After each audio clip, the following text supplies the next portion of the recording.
The most common question I get asked with Turo, when people realize I've got 21 cars on Turo and I've been doing it for a couple of years, is what happens if someone gets in an accident?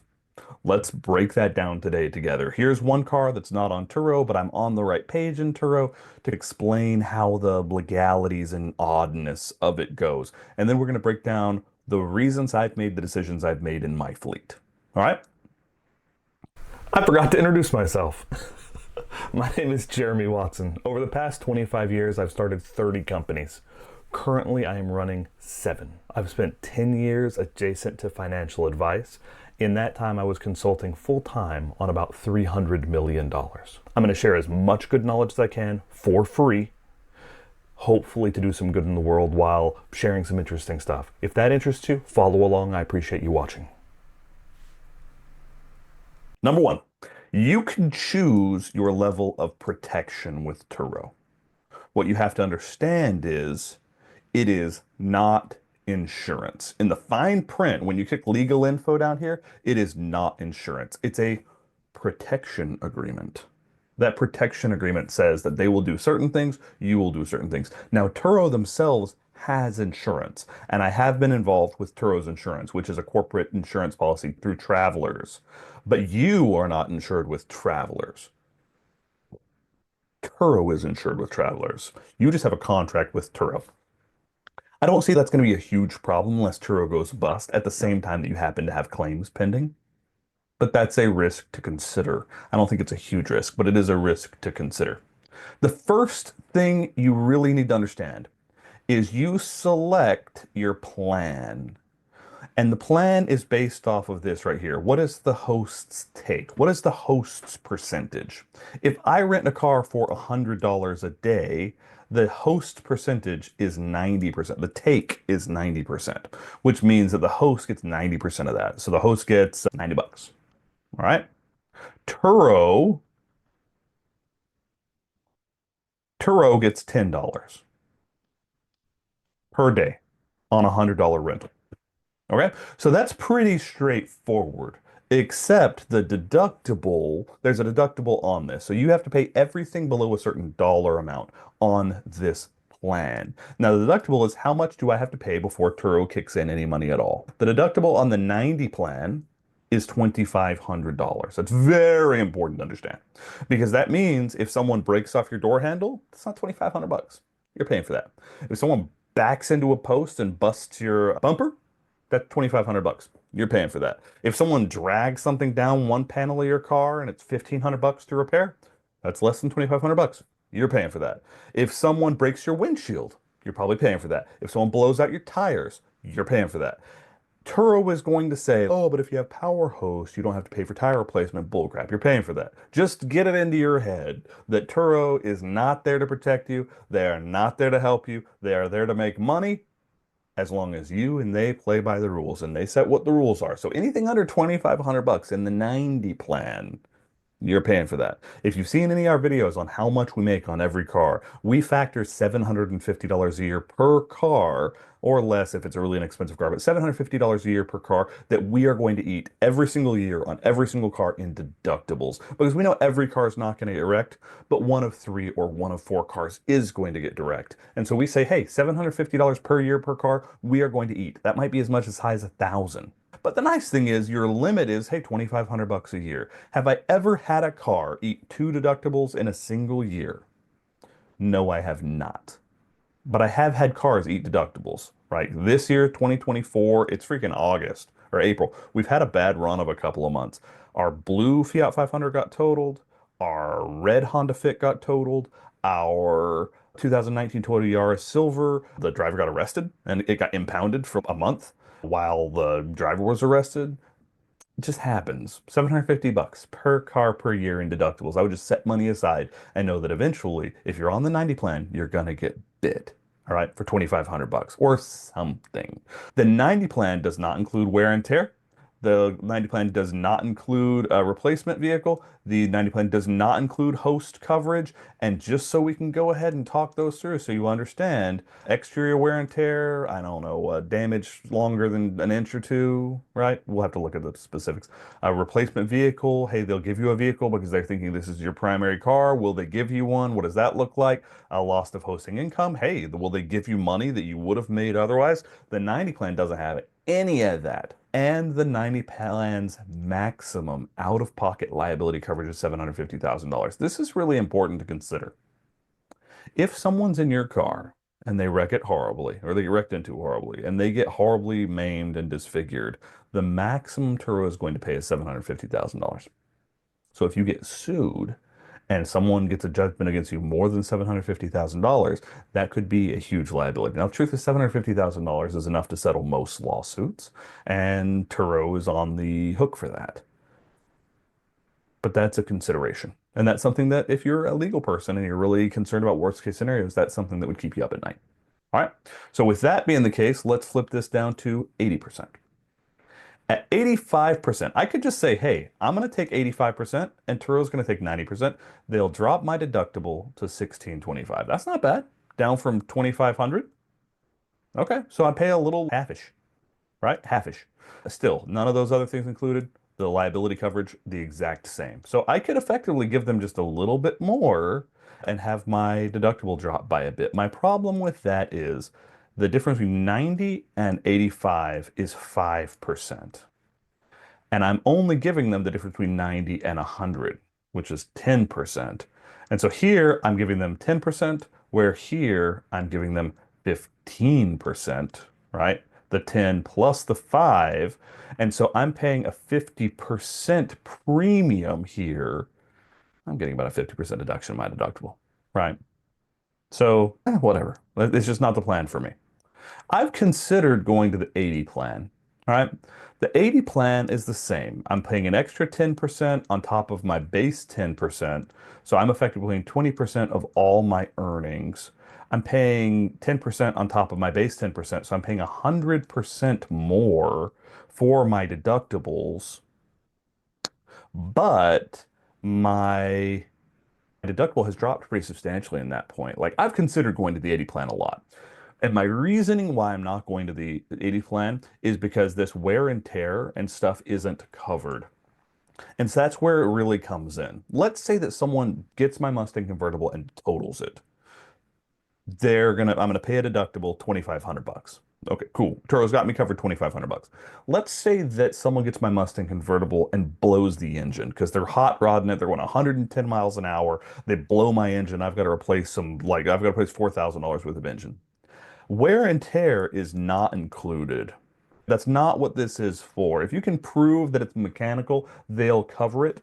But proving mechanical failure is the fault of the guest has been proven on every forum that I've ever read on, virtually impossible. And so you're going to get stuck with mechanical failure, even though the guest is clearly negligent. And you're not going to be able to convince the Turo that the guest caused the mechanical failure. You're not. Just please accept this. You're not going to be able to accept that. People get so frustrated, but they were going 130 miles an hour. They blew the Dodge Charger. They blew the blah, blah, blah. I had it checked. I had it scoped. I had it bored. Whatever. They're not going to accept it. Do not count on Turo to back you up on mechanical damage. Don't.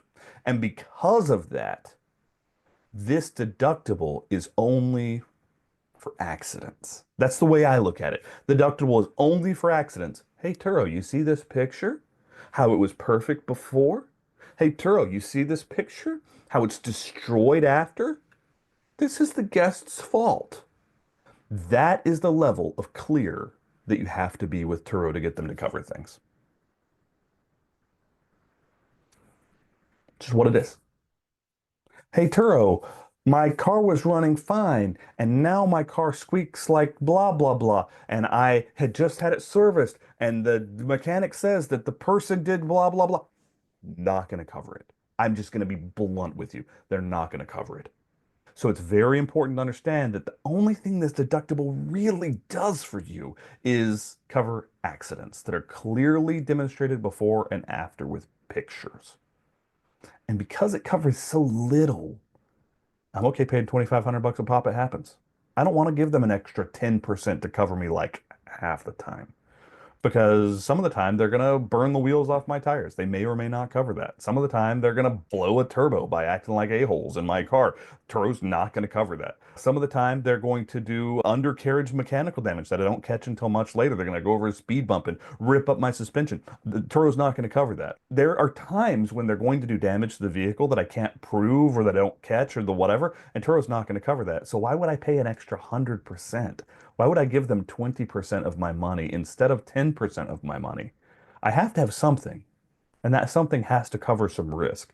But in my way of looking at it, that risk is pretty well covered with the 90/10 plan. And every other major host that talks about this, there may be hosts that are quiet, who just don't talk about this. And they're like, hey, the RS, you guys are suckers. Everyone should be on the 60 plan, 60/40. But I just cannot see that making sense in my way of running the business. And I've looked at it high and low. But I've considered going to the Eddie plan a bunch of times. The next plan down is 75.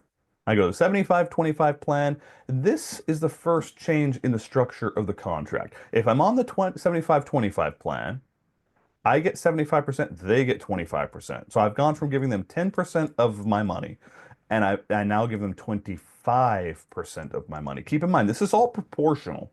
You need to understand, this is all proportional. I am now paying 250% of what I could have paid for coverage. The liability coverage is still the exact same. The wear and tear is still the exact same. The hosting income is the exact same.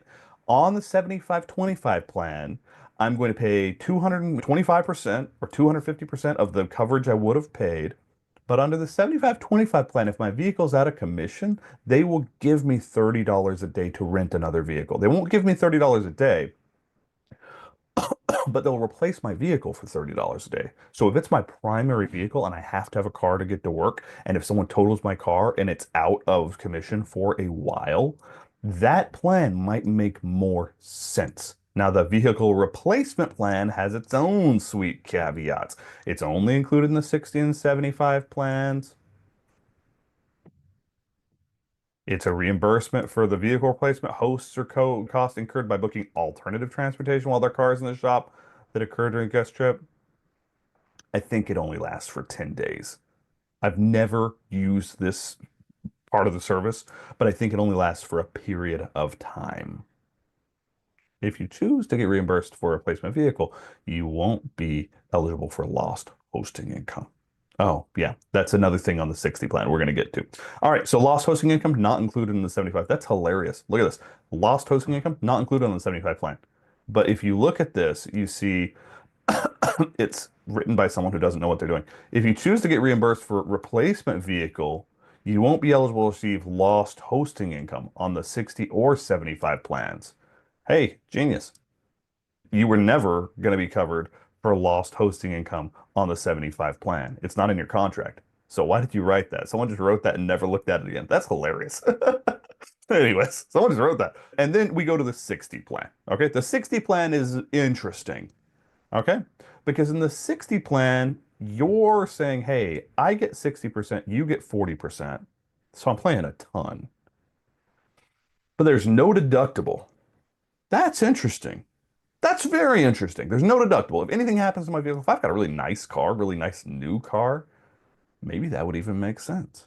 Exterior wear and tear is covered in the 60 plan. Normal wear and tear occurring from normal use of your vehicle only. 60 plan includes exterior wear and tear reimbursement, including dings, dents, cracks, scratches. If you have a really nice car that you want to be done, the vehicle 3 inches in diameter or less. So they're still big, right? 3 inches is not nothing. And you've got to have damage that's provable. It's not just tiny stuff, right? How big is 3 inches?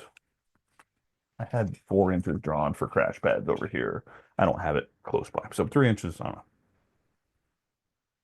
So you measure it. And so with that being the case, 3 inches or less, you can get paid for exterior wear and tear, but you notice what it doesn't say is interior, like a mechanical wear. So this is still not covering mechanical wear. They blow up your turbo, they blow up your engine, they run it without oil, they crack the oil pan, they run it dry, they blow up your engine. Still doesn't cover any of that. So that's new, right? So they're saying Exterior wear and tear, not mechanical damage, which is still a huge thing, which is not covered under this, and which you're never going to be able to prove to Turo in any world ever. Mechanical, it's yours. Period. You just got to suck it up. And people in every forum rage about mechanical damage being done to their vehicles and Turo not being there for it. I'm just trying to be candid with whoever's watching this. They're not gonna back you. You're going to end up eating mechanical damage. You might have to replace an engine. It doesn't happen that often. We've never had mechanical damage like that, but it'll happen. At some point, someone will destroy a stick shift on one of our manual cars and just we'll have to eat it. And that's the nature of the beast. So with that being the case, or a replacement vehicle, all right? Again, this is for if your vehicle is gone, you can rent another vehicle. Right, so for 60% or for 40%, they'll give you $50 a day to rent another vehicle. That's good. Like I can rent something that's decent. Or, and this is the big one here, or at the 60 plan, you can get lost of hosting income.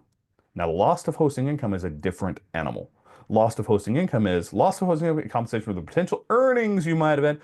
They might be losing due to the damages to your vehicle. Only this 60% covers loss of earning. And so if you've got a nicer car, and let's say you've got a note on that car and your hosting income, they say, hey, your car is rented 25 days of the month at $200 a day. I'm not sure exactly how the hosting income works. I'll do a different video, loss of hosting income, or I'll go do some research and come back.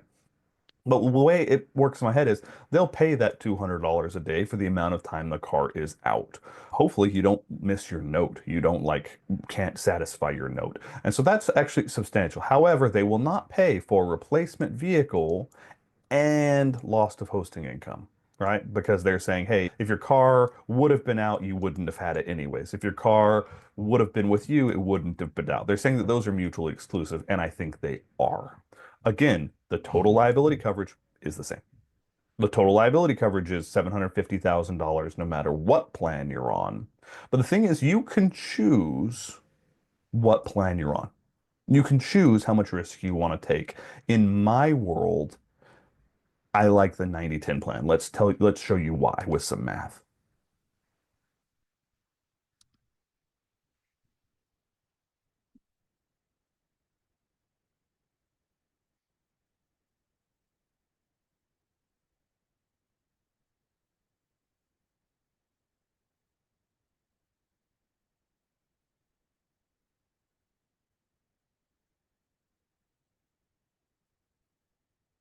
So this is my 2024 earnings block.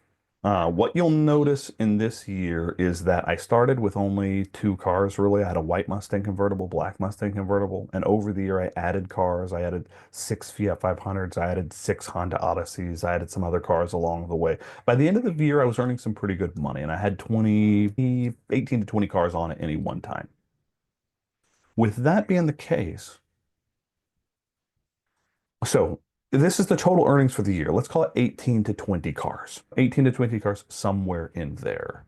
With that being the case, I earned $154,000 last year on Turo. It's good.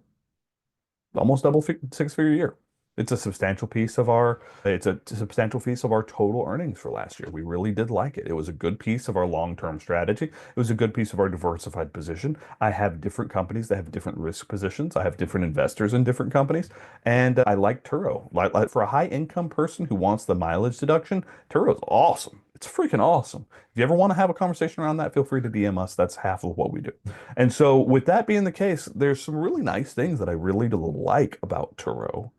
I paid 10% of my earnings to Turo. So that means for their protection, for covering all the high side, all the top, all the bad stuff, I paid 10%. So I paid $15,800. This number is going to become important. All right. That's the number I paid for them to take care of all the really bad stuff.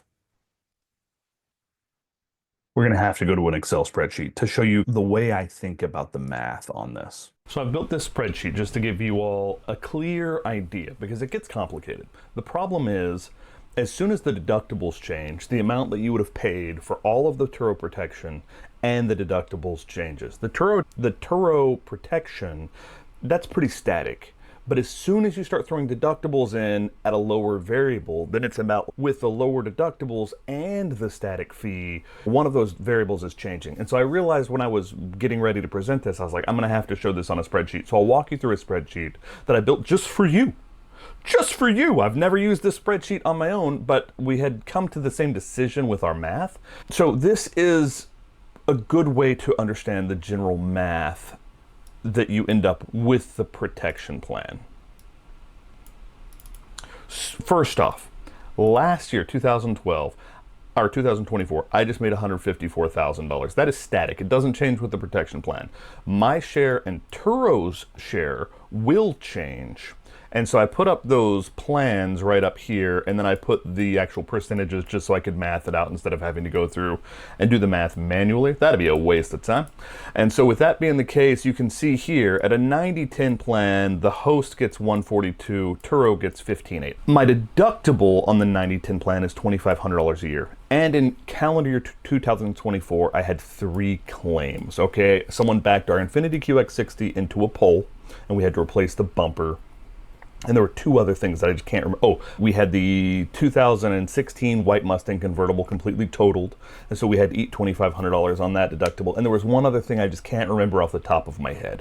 But I remember we looked back and said, okay, how many of these deductibles did we actually have to eat on between 3 and 20 cars over the course of 2024? We had to eat 3 of them. And so I paid in those deductibles $7,500.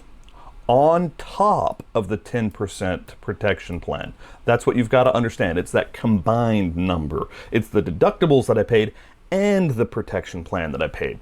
And so what I did on this spreadsheet is I just broke all the math out. I said, what if we had been 80-20? Well, then Turo would have got 20%, but my deductible would have dropped.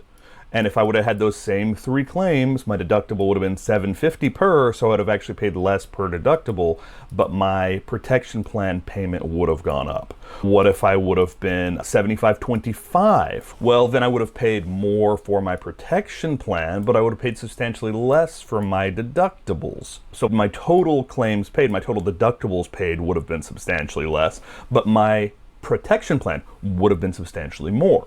And then the 60-40 plan, it gets a little hairy on that one just because it has so many other features included, and I just didn't feel like doing an apples-to-apples comparison and rewriting the whole thing. Plus, I don't remember how many days my cars were really out of service for destruction, and I don't think the math works anyways, and I'll explain why. And so let's go from there. At the end of the day, when you try to boil it all out and get to a businessman's way of looking at what plan makes the most sense, I paid on the 90-10 plan off $158,000. $142,000 went to me. $15,000 went to Turo as their protection plan share. With that being the case, every time a car got bunged up, I paid $2,500. That $2,500 happened 3 times, and so I paid $7,500. All in, I paid that $15,008 plus the $7,500 insurance on Turo for all the accidents and making sure they cover the high side risk. I'll show you one of those. I got a letter, I don't know how long ago, saying you owe us $172,000. And I was like, whoa, all right, there is high side risk. I'll throw up another video talking through that letter and what happened. But I just turned that over to Turo, and they took care of it with Travelers Insurance as far as I know. Now, if they end up hanging me out to dry, we'll have another conversation. But as far as I know, that's taken care of. That's what I'm paying for. I'm paying the $24,000 so that I don't have a $172,000 risk, right? Which is fine with me. It's fine with me. I'm hard on Turo specifically because I think other presenters on YouTube aren't.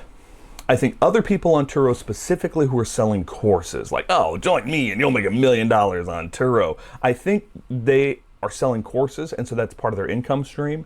And instead of doing what I'm doing, which is just teaching about it and helping people understand it, because my income streams are, hey, if you want us to buy you a car on Turo, sure, we're happy to help with that. If you say, hey, I like Jeremy's other businesses, this is just interesting, but I like the rehabbing business, we might want to get involved. Hey, I want to buy a property through Bedrock. Cool, let's do that. Like, my income streams aren't selling you a course. My income streams are running businesses. And YouTube has been profitable for us to grow all of our businesses, to meet people and make connections. I don't sell courses on YouTube. I try to provide good knowledge on YouTube for free. So with that being the case, I'm out $23,000 to take the high side risk off, which is fine with me, right? Just that $172,000 letter I got made that worth it. Now, if I had stepped up my coverage with Turo to the 80/20, I would have paid $30,000 in my protection plan, and then I would have paid $750 per deductible, so $2,200 in all, times the 3 accidents that I had, $2,200 in all. And so I would have ended up paying $33,000 of fees. So what you can see there is I would have actually been $10,000 poorer because I only had those 3 claims. I would have ended up paying double, and that's what I was getting at earlier. One of the things that human beings don't do well is they see 2 percentages and they think they're percentages. And a 10% to a 20% can feel like, oh, just an extra 10%. And that is fundamentally, categorically, as wrong as you could possibly be with math. What's happening is you're taking your fee from 10% to 20%. So a 10% increase off of a base of 10%. I was only paying 10%. Now I'm paying double that, all right? So it is a 100% fee increase, right? I'm going from paying $15,000 to now paying $30,000. A 100% fee increase. I have doubled my fees to Turo. And because I know those fees do not include mechanical, because Turo will just hang you out to dry if there's mechanical issues. We just got a car back yesterday, our 2019 Toyota Yaris.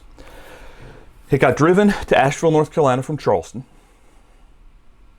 And the person who rented it, I'm going to say, was a drug dealer. Because he got arrested. And when we got the car back, police had cut locks off of guns, like gun locks. And so apparently there had been a bunch of guns in the car, and there was like drugs and pills in the car, and the car was freaking trashed. And so we had to go in and we requested a hazmat clean because we weren't sure if the drugs were fentanyl or something that my team could actually clean. And we said, hey, this car is trashed. We need to get it cleaned. We presented before pictures, totally clean. My guys had just cleaned it. After pictures, covered in clothes and ash from smoking cigarettes and gun locks and pills, like mystery pills. Turo declined everything. They de facto, they just have a button that's, we don't think you have enough evidence. They have a de facto form button that's, we don't think there's clear enough evidence. And I can just show you, that's just what they do. We don't think you have enough clear enough evidence. We will appeal that, and we'll get a lot of that covered. However, the understanding you need to understand if you're going to start a Turo business is they are not here to protect you. They are not here to be your buddy. They are here to make money. And they will part with no money unless you force them to. All right? They're in business for them. You're in business for you. Don't for 1 second believe that Turo is going to take care of you. You take care of you. Turo takes care of Turo. I like Turo. I have cars on Turo. We're buying more cars on Turo. For me, the mileage deduction alone is worth it. But that's a complicated thing. You jump through some hoops to get there. But because they do not cover mechanical, that extra $15,000 of fees to me would have just been, I lost an extra 10 grand.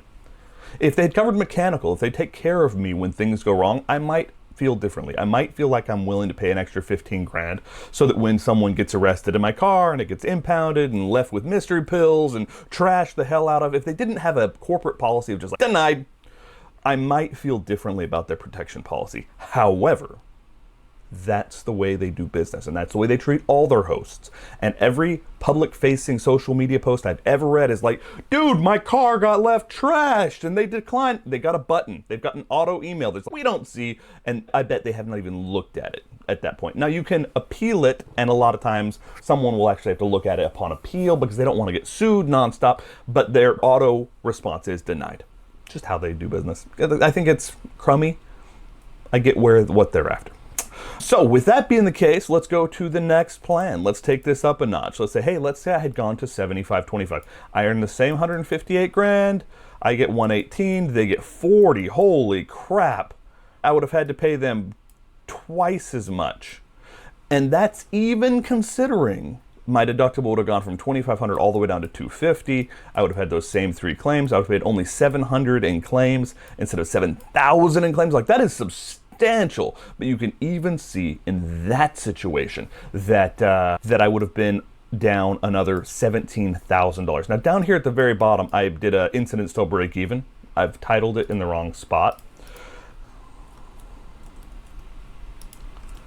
Incidents still break even. And I was saying, okay, how many more car accidents would I have had to have for this to make sense? And I'm basically saying, hey, whatever the delta is divided by the $2,500. And what they're saying is for 80-22 break even, for this extra $10,000 to break even on my side of the ball, I would have had to have 4 more incidents that year. Plus the 3 I had. I would have had to have 7 $2,500 deductible incidents on a fleet of 21 cars. I just don't think that's going to happen in a year. It may happen in a bad year, but I think in the long term, in the aggregate, in the law of large numbers, I'm more protected just holding on to the money. Because it's not that there is no risk. I want that to be clear. It's not that I don't have risk of eating this deductible, but I am self-insuring that risk with the money that is going into my pocket. I am self-insuring the risk of mechanical damage that Turo will not cover. I am self-insuring the risk that I'm not going to go over 7 claims in a year on 21 cars. I am self-insuring the risk that if it gets trashed and my claim gets denied because their claims process is very, very Turo-facing, very, very in favor of Turo, I'm insuring that risk. I'm not going to give you guys an extra $60,000 just to get stiffed nonstop. Or just to get auto replies. Hey, I see there's drugs and pills, and I see there's ash, and I see there's crap all over your car. Like, I see your car is trashed. Auto deny. I gotta show you that response.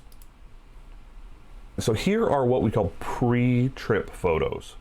And here's what I would like to explain to anyone who's considering getting into Turo.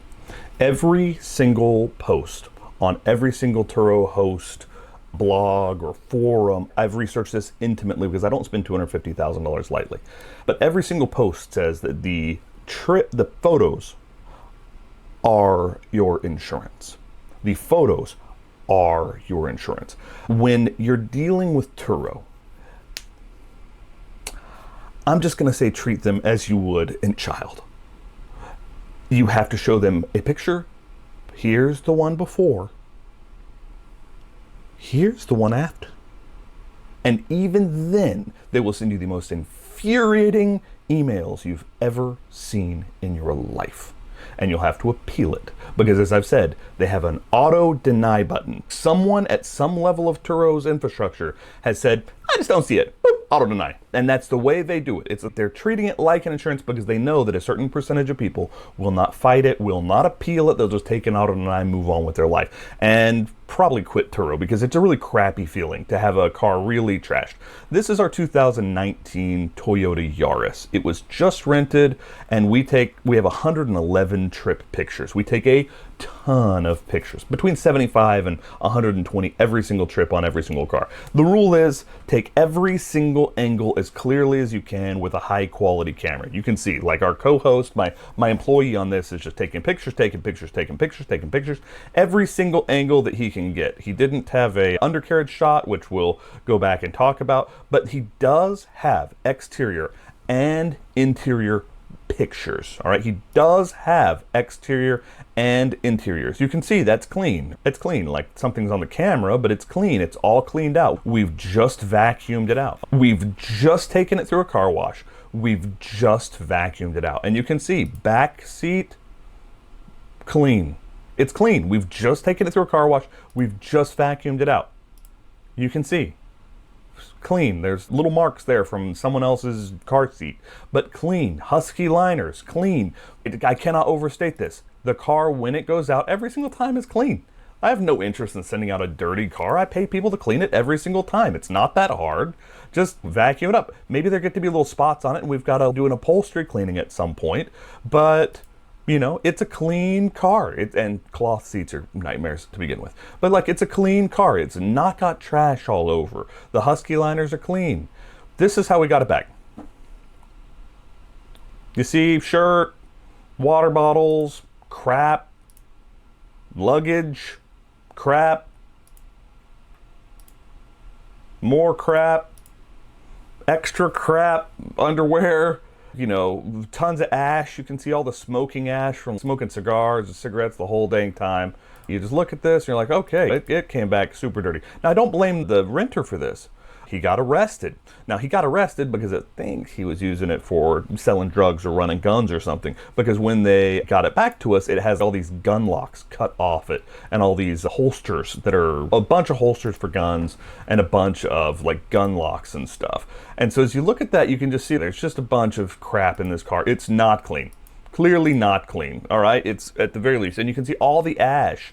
If you zoom in on these photos, you can see all the ash from smoking. And smoking fees are my own annoyance with Turo. You can just see all of the ash that's all over the car. This was all clean, but now there's just like smoking ash all over the whole thing. All right, so we can all agree this is dirty, right? We can all agree it's dirty. We can all agree it's been smoked in.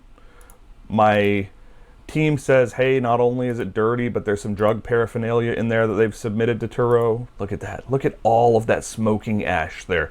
That's nuts. But anyways, maybe he didn't have smoking ash. Maybe he just took a crayon and ground it up real fine and blew it all over the inside of the car. Like maybe it's not smoking ash. Maybe some other thing. Maybe he's into charcoal drawings and that's not someone smoking up the car. Maybe all of this stuff right here isn't cigarettes in like a thing. Maybe it's this mystery that's incomprehensible to man. But I don't think it is. I think Turo has an auto deny button. They just look at it and they're like, denied, denied, denied, which is a really crappy feeling. But again, we make good money on Turo and we have to understand the nature of the beast. And the nature of the beast is they're going to deny your claims. Period. They're just going to deny your claims. Look at all this ash. That is crazy. That is crazy. There's cigarettes in that bottle. That's crazy to me. And we send all these pictures in after the fact. Hey, it's dirty. We'd like a cleaning fee to get rid of all this crap. We'd like a smoking fee. There's some guns and gun boxes and gun locks in here. There's some pills in here. Like a hazmat fee. We'd like these fees to be covered. It's going to be a question mark how we're going to clean this. Even with that, we get this email. Hello, Jeremy. I see you've submitted trips for this reservation. In my initial review, I found the photos provided do not clearly show the damaged area.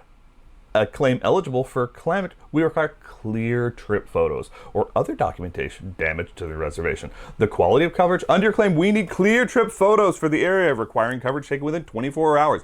Other evidence providing that's an auto response. Because had any human being actually looked at pictures, they would have seen there are clear trip photos. There are clear trip photos before that the car was clean when it went out, and clear trip photos that we've submitted after the fact that the car is not clean now that the car is back in our possession. It's trashed. Moreover, all those things that are like, hey, it's been smoked in and there's smoke ash everywhere and it smells like smoke, they're going to decline that. And they're going to be like, well, there's no evidence of smoking in these photos. And that is insane to me, but it is how they treat hosts. Again, I like Turo. I like doing business with Turo. We're making hundreds of thousands of dollars. We just broke our best month ever, April 2005. I think there's legitimacy to the Turo business model. I like what the opportunities they offer to people. There are things they don't do well. Their claims process is atrocious. They treat their hosts pretty poorly. And as long as you understand that going in, you'll be fine. What I don't want you to do is to pay someone $2,500 to go take their course, like puff you up on how great it is, or puff you up on how great it is so that you then pay $2,500 to take their course, only to then get the truth of getting claims covered as bullcrap, and you're going to have all sorts of problems you didn't expect. Let's just be candid about this. Great. I like the business model. provides a lot for me and mine, especially the mileage deduction, which I cannot overstate. And for investors who have high net worth and high income, I think it's a really good play as long as you can have someone manage it. If that interests you, feel free to call us. Feel free to DM me. But the long and the short is, this is frustrating. So, since I know that Turo is going to deny me, I'm not going to pay them extra. I'm just not.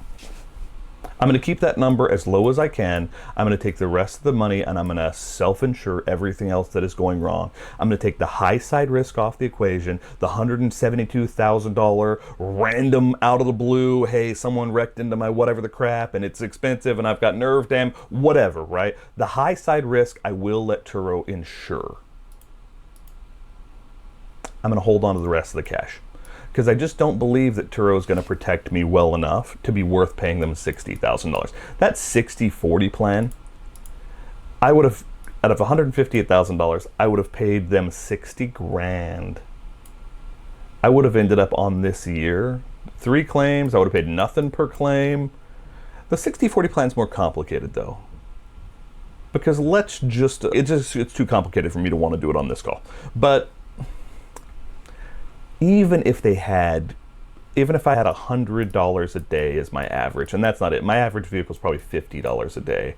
And even if on those days I had said, hey, I have 200 days where my car was out of use, or it was in the shop, or it was damaged, 200 times 50. Even if I had $50 a day, 200 days of lack of use, that only adds up to $10,000 extra. And I would have been down on this plan $40,000 compared to just paying the 10% plan. I just don't see it. I don't see how that ever makes sense, specifically because I know it is my responsibility. Mechanical, I'm just going to self-insure because they're not going to cover me. Smoking, they've made it virtually impossible to get a smoking claim approved, even in the previous picture where it's like there's actually cigarettes put out in this thing, in this jar in the middle, and there's ash everywhere that wasn't there. They're just not going to cover me. The majority of times I'll appeal it, but they probably won't cover me. Every once in a while they'll back into something and I'll have to pay for that. And if something gets horribly wrecked and someone gets horribly dismembered and they get nerve damage, then the Turo coverage is going to step in and make sure that I don't have personal claims on my personal insurance blowing everything up. The Turo insurance is worth it. It's worth it as long as you know what you're getting into and as long as you know how the math works. That's the purpose of today's call. Today's call is to let you understand, here's how the math works. Here's how Turo works within the claims process. Here's how all the pieces of it work. Here's how each plan is different from every other plan. I like the Turo insurance. It actually is the only way I would have ever gotten onto Turo, is if I could limit the high side downside, the high side risk, my high risk, right? And they do that. Everything else gets a lot more murky. Everything else gets a little more obnoxious. But I like Turo. I'm happy to put more cars on Turo. We're shopping for cars right now. People are calling me all the time and saying, hey, could you run cars for us? I'm happy to do that. That's some of the way I make my money. And so with that being the case, I hope you enjoyed that walkthrough of how the Turo insurance works. Feel free to put any questions you have in the comments below, and I will come back around and answer any of those questions in my monthly Ask Me Anything. We're getting that up and running, and Ask Me Anything on all my companies, and that should be fun to watch that go. This, and want to see more Turo content specifically. I did a 1-year retrospective after 1 year of Turo, and I talked through how we bought, how we got into Turo, how we put our toes in the water to test it, like how we built the fleet fast, when we brought on investors, how we did our math, talked through how much math we did before we started buying. I called that video, the thumbnail says, Built a Turo Fleet Fast. 1 year and $250,000 spent on Turo. Was it worth it? I'm gonna put that video right here at the end of the channel. So that is really interesting. If you haven't been on the channel before, I have 7 companies right now. I've started between 17 to 30, depending on how you count. This channel isn't a Turo channel. This channel is an entrepreneurship channel. If you want to see something else interesting broken down and out like this, I would say that you would probably enjoy our channel where we talked about rental real estate and how to construct a box and how to see if your market's good to invest in, if that's even something you want to do. The thumbnail for that is never buy rentals here. The #1 key to a profitable rental. I'm not going to thumbnail that because I can only do one, and that's going to be another Turo video, but never buy rentals here. If you want something more macro, we own a bandage company that imports directly from China, and when Trump put out the tariffs, I did an hour and like 10-minute long video with this style walkthrough and explanation on tariffs. Actually, no, I was in front of my whiteboard the whole time, the whiteboard of doom. That one's called Trump's Tariff Explained. That's awesome. It's our highest viewed video on the channel by a bit because we're so new, but that was an awesome video. I think anyone would love that because it so impacts our lives so much. The tariffs are so poorly understood, and especially now that they're getting demagogued from both sides, and both sides are presenting a lot of misrepresentation, and I'm going to call it propaganda, when it comes to actual tariffs and how those affect us. I import from China. I'm paying tariffs. I haven't done a follow-up to that video. I need to, but Trump's Tariffs Explained was awesome. And if you like just long-form conversations on investing in complicated product, I have an hour-and-a-half long conversation on 1031 exchanges in real estate. I met with an awesome guy named James Callejas at IPX 1031 Exchange in San Francisco. They've done like 400 1031s a month for the last 27 years. That was a fascinating conversation. That one's called Lessons from 10,800 1031 Exchanges. It is fascinating. It's a fascinating conversation. He knew a whole ton. I've done a whole ton with 1031 exchanges, but it was a cool conversation. Don't sell without watching this 1031 exchange masterclass. So this is not a Turo channel. This is an entrepreneurship channel. I own 7 companies. Feel free to watch along while I try to build them, and I'll try to help you learn as much as possible and understand the risks.